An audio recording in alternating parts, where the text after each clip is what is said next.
Hi, it's Fias Tarot. Hello, all signs. Okay, so this is collectives, no? So, titingnan lang po natin kung ano ba yung mga pwede ninyong makuha or mai-welcome bago mag-mid. Okay, mid-May. Okay? So, mga energies ang kukunin natin kung ano bang mayroon. Okay? So, syempre, before tayo mag-start, kung hindi ka pa nakapag-subscribe, please do subscribe and hit the notification bell para lagi po tayo maging updated sa mga mangyayari pa lang. Okay? And syempre, yes, kung meron pong tanong pagdating sa private reading, just message me sa akin pong FB page for more info.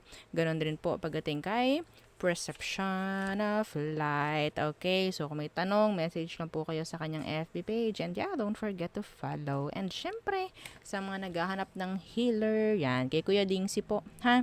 So, message lang kayo kay Kuya Dingsi. So, kung ano man ang inyong concern, so ilapit nyo lang sa kanya, pwedeng matulungan niya kayo. Okay? So, wag lang about rituals, ha? Oo, wag rituals, wag din sa mga nangungutang.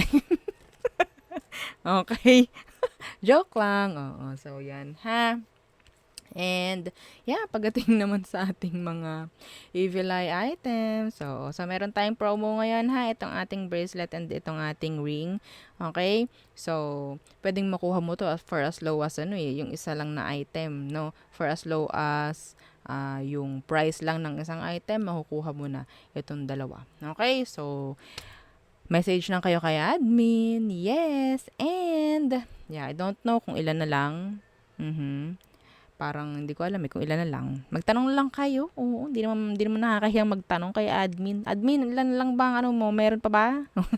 Mga ganyan, ha? Oo. So, yeah, this is garterized. No, yeah, this is unisex. Ito naman ang ating evil eye ring, adjustable, non-tarnish, and hypoallergenic. Okay? So, ito naman yung ating unang-una na item. Okay, this is the all-in-one evil eye item. Evil eye item. Evil eye bracelet. Lutang, oo.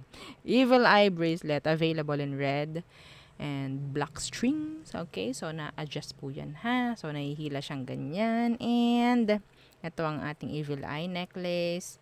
So, ganyan siya. Non-tarnish, hypoallergenic, and ang tawag dyan, meron siyang extender. Okay, here's the extender. So, yan po, ha. So, may, para may mapahaba nyo siya or mapaiklian. Parang ganyan, okay? So, ganyan siya. And, yeah, kung inyong iririgalo, sabihin lang po, ha, kung ano ang pangalan ng pagreregaluhan. Okay? So, lahat naman po yan pwedeng irigalo. Okay. And, ano pa ba? Pagdating sa ating granter necklace, okay, si the granter, so message lang kayo kay admin kung gusto ninyong magpagawa. Okay, so ganun lang. Kung gusto niyo magpagawa, just message me. And yung sa ating FB page po, ha. So, yeah, avoid, tawag dyan, be vigilant kasi may mga gumagaya ng ating page. So, message muna kayo. Kayo po ba si Pia Staro? O, yan, ganyan. O, sasagot naman ako. No? Yes po, ako po ito. O, diba? Opo. Ha? So, tanungin nyo muna kung ako talaga. Okay? Bago kayo makipag-transact. Okay? So, yeah. So, let's start the reading. This is collective. So, nilagay ko lang si all sign. Okay? Kasi wala akong tawag dyan. Sulat. Sulat. Note na nakalagay ay collective. Collective reading kasi collective love read yung nakalagay doon sa isa. So, titingnan po natin, ha, kung ano ba yung mga energy na pwedeng pumasok bago mag-mid-May. Okay? Bago mag-mid-May. Okay? So, let's start. This is collective. So, lahat po ng signs. Okay? So, kung maganda, i-claim. Kung pangit, gawing gabay. Okay? Ganun lang. So, ano bang meron para sa mga collectives? Anong energy meron? Collectives. Right direction. Okay. So, mamaya natin i-clarify ang right direction na yan. Or sige, ngayon na. Okay, sige. Ano tong right direction? Kung meron kayong mga tinatanong, tama ba yung direksyon na pinatutunguhan ko? Okay, medyo mahirap na, medyo ang dami ng struggle. Yes. Yeah, hindi naman lahat ng gusto nyong marating sa buhay nyo madali. No? Totoo yun. Okay, ano tong right direction na ito? The Four of Pentacles. Okay, some of you, this is talking about pera. Okay, kung sa iba sa inyo, meron kayong parang gustong pag-investan, pwedeng merong mangyayaring ganyan, ha? Okay? So, may mga pagdedesisyon yung iba sa inyo na pwedeng dumating. So, tatanong yan, tama kaya or tuloy ko kaya? Okay, merong pag-hold back yung iba sa inyo. Yan, lalo na pagdating sa pera. Okay? Yeah, the Wheel of Fortune in reverse. Kung mag-hold back ka, ang sinasabi dito, Wheel of Fortune in reverse, walang mangyayari kung hindi ka magte-take risk. This is like a leap of faith. Okay? A leap of faith. Tanggalin yung takot. The Nine of Swords. Yes. Okay? Kasi, ayaw naman natin darating tayo sa puntong, ano kayo nangyari sa akin kung ginawa ko yun? 'Di ba? Mas marami kang tanong. Mas marami kang maitatanong kung hindi mo gagawin yung mga gusto mong gawin. So, merong mga pagdedesisyon bago dumating ang mid-May. Okay? So, yan po, ha? So, dyan muna yan. What else? All signs. Collectives. Hired. So, in general, pwede, yeah. Specific, may maha-hired, may matatanggap sa trabaho. In general, may mga magsisimula. Okay? May mga sisimulan. Ano tong hired? Nawa, may mga matanggap na sa trabaho. Yung mga nangangailangan talaga ng trabaho dyan, no? Oo, may mga nag-apply, ganyan. Sana, matawagan na kayo. Or ma-hired na. No, ano tong hired? The Five of Wands. Okay. So, yes, some of you talagang umeffort dito.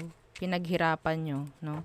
Okay? Iba sa inyo, kung ma-hired man, asahan nyo maraming sabihin, parang energy ng kailangan mo mag-adjust. Okay? Yeah, may pag-adjust ako nakikita rito. Yeah, the Ace of Swords in reversed. Okay. So, yung iba sa inyo, the Two of Pentacles is here. Yung iba sa inyo, may chance na dalawa or tatlo na mga sunod-sunod. Like, ikaw ang mamimili. Okay? Meron kang i-reject, meron kang tatanggapin. Oh, this is nice. Lalo na nga kung marami kang in-applyan. Like, sabay-sabay silang magme-message sa'yo na your, for requirements na or tawag dyan, pwedeng may message ka or tatawagan ka for interview. Like that. Okay? So, medyo may struggle sa schedule. Some of you. Okay? So, tingnan mo, mag-isip ka mabuti, ha? Kung sino ka man. Yeah, mag-isip ka mabuti kung ano ba yung talagang dapat mong i-accept or tanggapin. Okay? Iba rito, sabihin natin, kung hindi man ito work or career, this is like, energy ng partnership. Sino ba yung dapat? Okay, may pagdedesisyon rin. Yeah, a lot of decision making before mag mid-May. Yes, no? So, what else? Yeah, this is for the collectives, ha? Okay. So, all signs po yun talaga, collectives. Okay. So, what else? Ano pa ba? Ang energy na pwedeng dumating bago mag mid-May. Multitasking. Yeah. So, andyan yung busy, no? Ang daming gawain. So, tingnan natin what's with this multitasking na ito. Okay. So, kailangan nyo na magkaroon ng parang energy na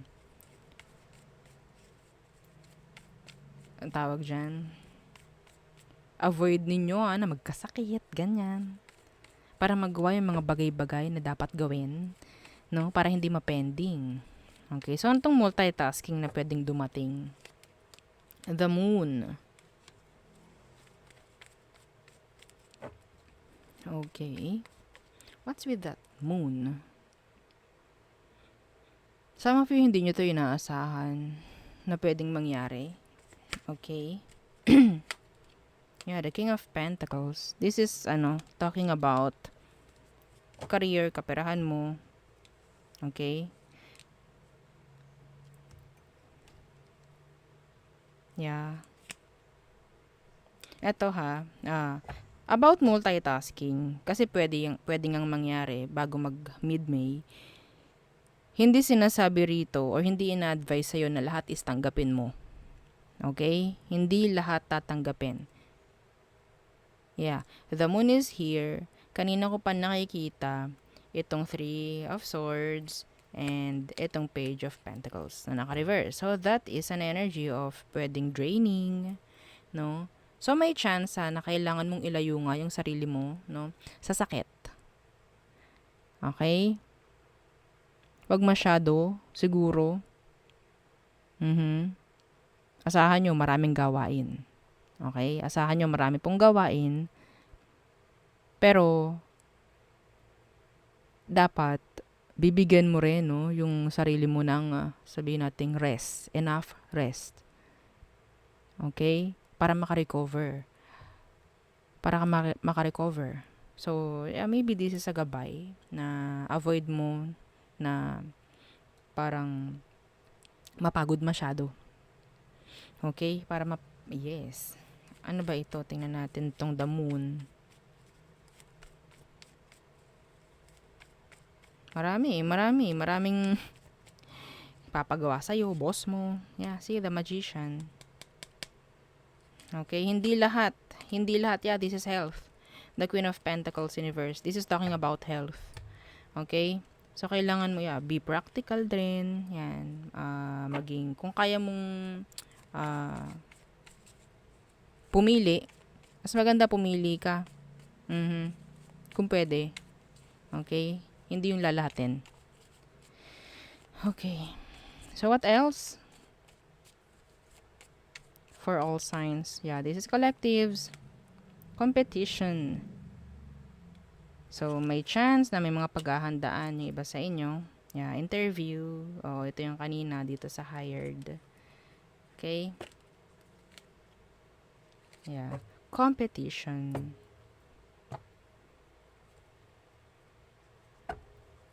So, what's with this competition? So, pwedeng may labanan, no? Challenge na pwedeng mangyari before mid-May. What's with this competition? The Three of Wands. This is expectations. Yeah, this is expectations.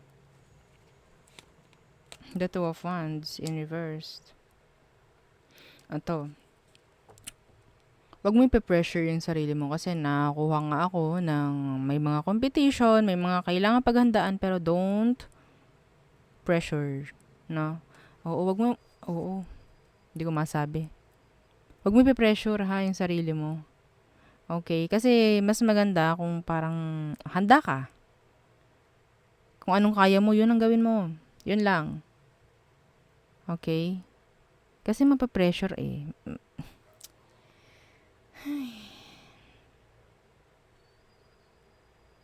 Avoid nyo na ma-pressure yung sarili nyo. Okay? May mga nag-expect, yeah.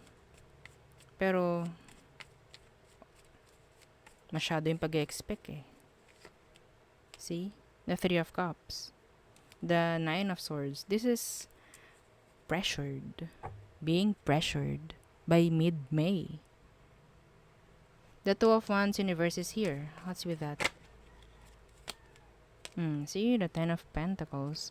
Okay, so I think merong big projects kasi, or sabihin nating chance, no, ng sabihin nating parang malaking kita, mga ganyan.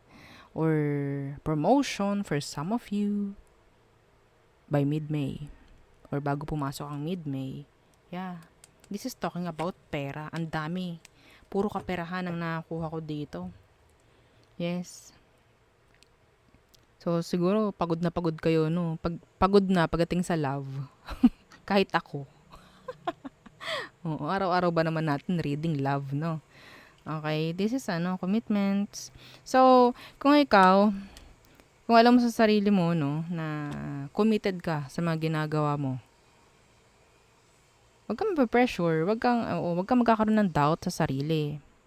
Kasi pag nagkaroon ka ng doubt, paano na? Paano na yun? Okay? So, hayaan mo yung mga taong nag-expect sa'yo na kung ano man. Okay? Kung anong kaya mo, yun lang. Yes. Yan kasi yung mga nakakasira rin. Basta, ang i-expect ninyo is mga pagbabago by mid-May. Okay? Mga pagbabago na pwedeng maka-apekto sa'yo physically, emotionally, mentally. Okay? Bago mag-mid-May. So, yun po. Ha? So, yan. Yan muna ang ating reading para sa inyong mga collectives. Again, don't forget to like, share, and subscribe. And follow our FB page. Thank you. Bye!